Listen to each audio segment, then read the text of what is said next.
It's really important, the feeling part of this, because this will be the fuel for your agency. And if it's not a fun place and they're dreading where they're showing up, then they're going to leave.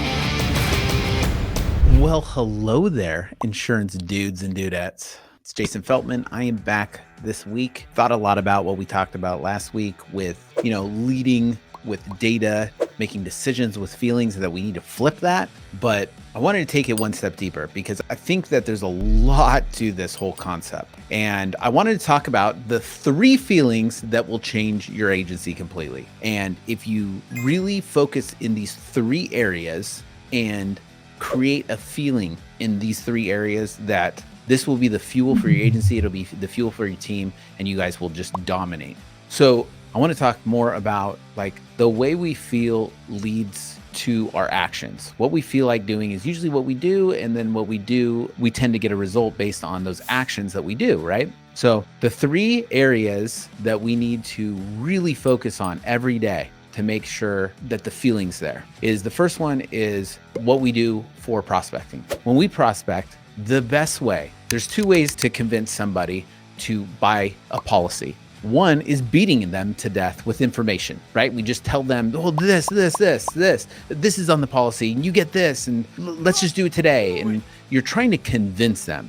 But are you making them feel like buying? I love buying stuff, and I think most people do. But we don't like buying stuff from a salesy salesperson that's not thinking about us, right? So we want to create an environment for them to want to buy. So what is that environment? It's everything from what they read about your agency on the internet, the way they're being treated by your agents. Really, if they think that they're getting taken care of, or if they think that the person on the phone doesn't care about them, if they feel like this is the best decision that they can make, then they will buy. And you don't have to convince them, right? They feel like it's the right thing to do. If we can focus on that person that we're reaching out to, what are they feeling, and what would make them feel good and feel like they want to buy, and what would kind of be repellent, what would make them not want to buy. And if you're hearing those things going on in your agency, change those. 2, how your staff feels. And I think that this is something that a lot of agency owners don't think about as much, but it's everything. What is that environment like? This can be everything from keeping the wrong person, like we talked about a while ago, keeping the wrong person on the team that makes them feel like not wanting to see that person. You want them to feel like, I'm excited to be at work, because if they're excited, then they're going to sound like that on the phone, and they're going to represent exactly what you want. So their feelings are so important, and it's important to the longevity if they want to stay, because if it's not a fun place and they're dreading where they're showing up, then they're going to leave. So you have to worry about your team's feelings and how do they feel? How does it feel to be them? Is it good? Is it bad? Let's change that. Let's make those decisions based on that. So that's number 2. And then number 3 is us as a leader. We have to feel like leading. That means it's creating an environment around you to feel like doing the things that will move the needle. So if I feel like it's not going to be a nightmare to do, then I will probably do it.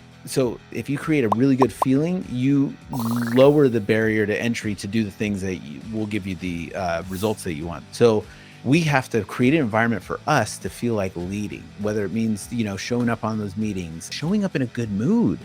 Just don't let those things. And this can work from going home. If you're in a bad mood at work and then you go home and you project that, everyone's going to feel awful, and then you're going to get really bad results at home. But also, if something's going on at home and you show up to work, you have to be cognizant, you got to show up to work and everything's awesome, and really create that environment, because we have the control. We are the creators of our agency. Whatever's going to make you feel proud, do those things. Don't do the things that is going to make you sad. If it's changes with the carrier, because we're experiencing a lot of that right now, and I can dwell on it and start feeling all angry about it, or I can do things that's going to make me feel like showing up and being the leader and be motivated to do the things I need to do to really make the business go to the place that I want to do. It's really important, the feeling part of this, because creating a feeling for you to want to do the stuff that you want to do, creating a feeling for them, for your team